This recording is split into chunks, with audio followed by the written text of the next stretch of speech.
અહીંયા તમે આટલી બધી બહેનો ભેગી થાવ છો, તમે આટલા મંડળો બનાવો છો, તમે બેનપણી કેમ એકબીજાના નથી બનતા? લાપતા લેડીઝમાં એક બહુ સરસ ડાયલોગ છે કે સ્ત્રી છે એ મા બને, સાસુ બને, નણંદ બને, દેરાણી બને, જેઠાણી બને, પણ મિત્ર ન બને, બેનપણી ન બને એક સ્ત્રીની.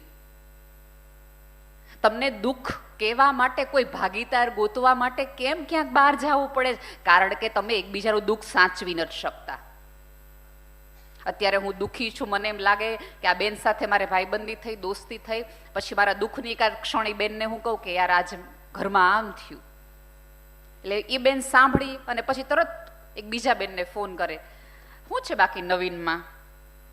એટલે ઓલા બેન કે કાંઈ નહીં. લે તે હું ગામમાં રહ્યો છે, સમાજમાં રહ્યો ને સમાજ નથી કરું, ફલાણા ભાઈના ઘરે જોયો તો ખરા કેવું થયું છે.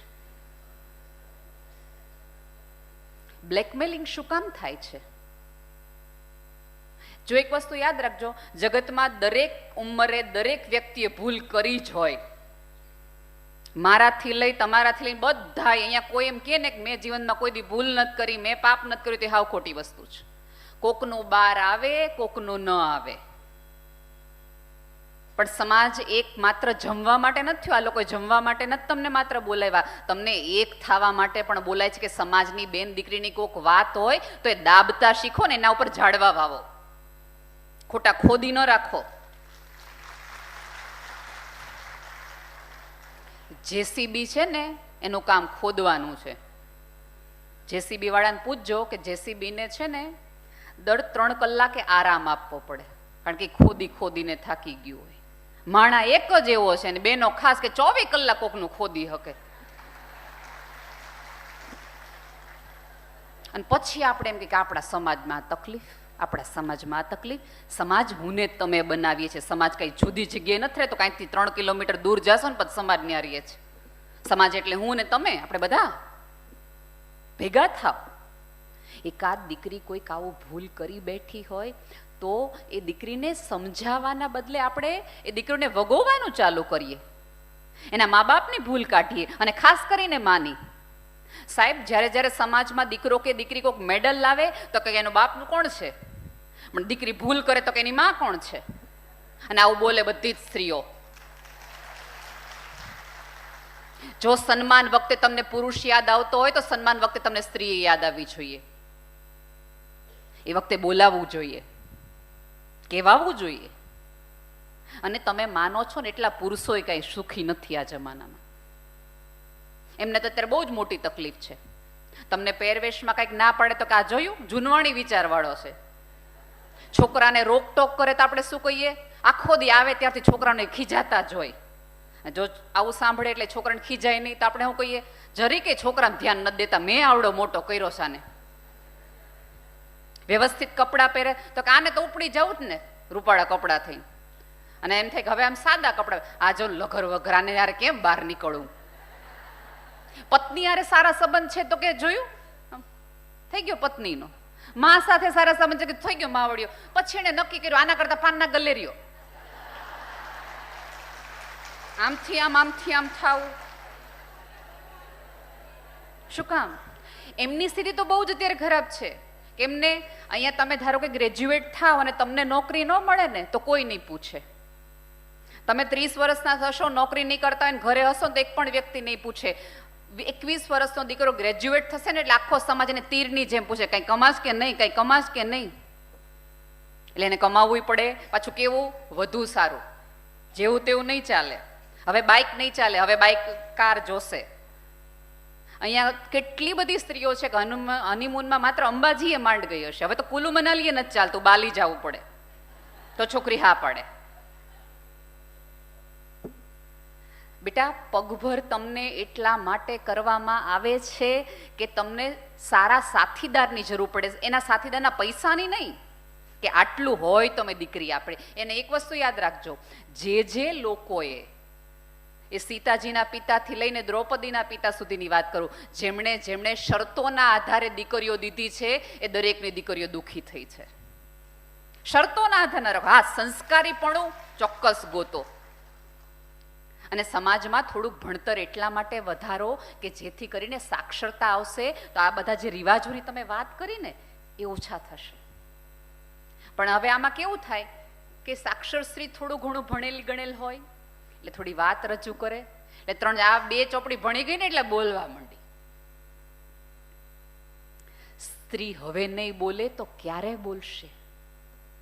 અને એક વસ્તુ યાદ રાખજો, એવું નથી કે સ્ત્રીઓની સહન શક્તિ ઓછી થઈ ગઈ છે, સ્ત્રીઓની સમજ શક્તિ વધી ગઈ છે કે આ સહન કરાય ના સહન ન કરાય, એટલે થોડુંક સમાજને અઘરું પડે છે. પણ હા, તમારી દીકરીને સાચા અર્થમાં બેસાડીને કયો. તમે જ્યારે આપણે આવી 5મા ધોરણની દીકરીને કોઈને પ્રેમ થતો હોય, પણ આપણે શું કરીએ છીએ કે અત્યારે તમે બધી છોકરીઓ ચોકીદારની પાછળ મમ્મી ફરી જશો તમારી દીકરીની પાછળ. એમણે બેને એક સરસ બેલેન્સ રીતે કર્યું કે તમારી દીકરીનું દફતર ચેક કરો, દીકરાનું દફતર ચેક કરો. ચેક ન કરો, વ્યવસ્થિત તે ગોઠવતા જાય અને વાત કરતા જાઓ મિત્ર બનીને કે બેટા આજ ગણિત છે તો લાવ તારી બુકમાં મૂકી દઉં, તારા દફતરમાં મૂકી દઉં. રોજ દીકરી તમને ટેવ હશે દફતર ચેક કરવાની નહીં, પણ દફતર વ્યવસ્થિત કરવાની, તો સંતાનને ડર લાગશે. આપણે આપણી જાતમાં એટલા બધા અંડરાગાળ થઈ ગયા છે. બેન એવી વાત કરી કે મોંઘી વસ્તુ લાવે તો પૂછો. પહેલા તો સરસ રીતે મોંઘી વસ્તુ જુઓ, તો મોંઘી વસ્તુના વખાણ કરો, બહુ સરસ છે, નવી લીધી. એટલે એ તરત 1-2 લેયર્સનું ખોટું બોલશે કે મારી ઓલી બેનપણી આવે, અરે વાહ તારી બેનપણી બહુ મજાની છે, તું એ બેનપણી માટે પાછું કંઈક લઈ જજે હો, હા એવું લીધા ન રાખતી, બરાબર. પછી એમ 1-2 વખત પછી બેનપણીને ઘરે બોલાવવાની વાત કરો, બેનપણી સાથે થોડીક દોસ્તી કરો, બેનપણીના મમ્મી સાથે દોસ્તી કરો, અને પછી ઉકેલો. પહેલા ધડાકે ન થઈ જાય. આપણે કોઈ તાલિબાનમાં નથી રહેતા, આપણે દીકરીઓને ચંદ્ર મંગળ સુધી પહોંચાડવી છે, એને બાંધી નથી રાખવી, એને ઉડવા દેવી છે. પણ એને આપણે એટલું સમજાવવું પડશે કે બેટા તારા ઉડવામાં જો તારો પ્રેમ વચ્ચે આવતો હોય ને તો એ થોડુંક ખોટું છે. આપણે અહીંયા બેઠેલી કોઈ સ્ત્રીઓ છે ને, જેટલી ખરાબ છોકરીઓની વાત કરીએ છીએ એટલી આપણે સારી જ વાત નથી કરતા.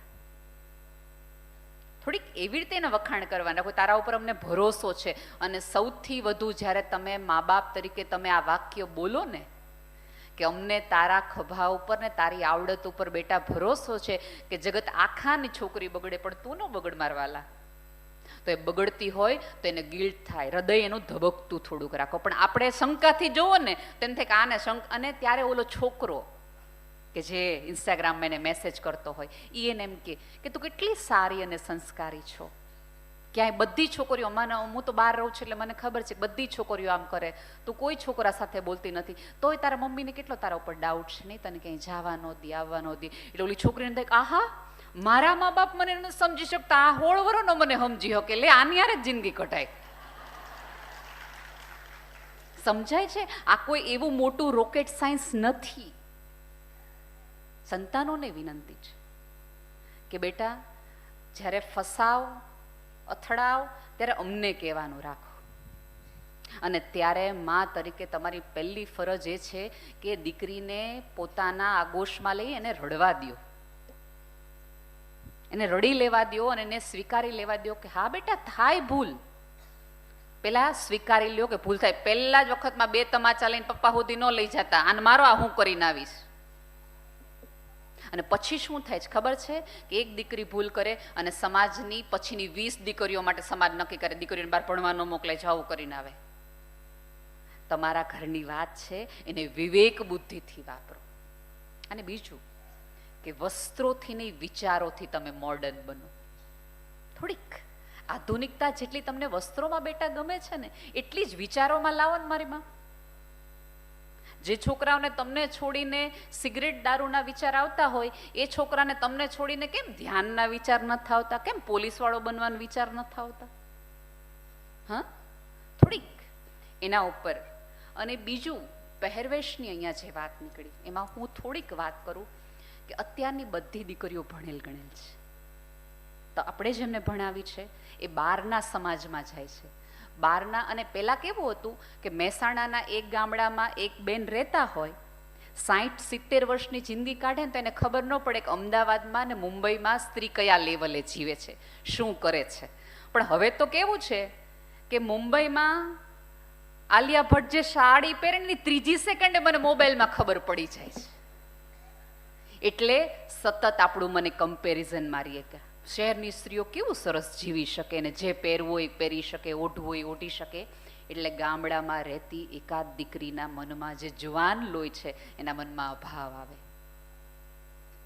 જે દિવસે ગામડાઓ શહેરનું જીવન અને જીવનશૈલીની વાત નથી કરી, પણ વ્યવસ્થાની દ્રષ્ટિએ કરશે, તે દિવસે કોઈ દીકરી એવું નહીં કે હું શહેરમાં જ પરણીશ, ગામડામાં નહીં. ગામડાએ એવું સમૃદ્ધ જીવન દીકરીઓને આપવું પડશે, તેથી કરીને દીકરીઓને ગામડામાં રહેવું ગમે. ઘરો તમે એવા સુંદર બનાવો, વ્યવસ્થાઓ એવી સરસ કરો, ન્યાય એસી રખાવો, ન્યાય ચીમની રખાવો, તો દીકરીઓ શહેરવાળીને એમ કે તમારે ત્યાં ટ્રાફિક બહુ છે, ચીમની તમારે ન્યાય છે.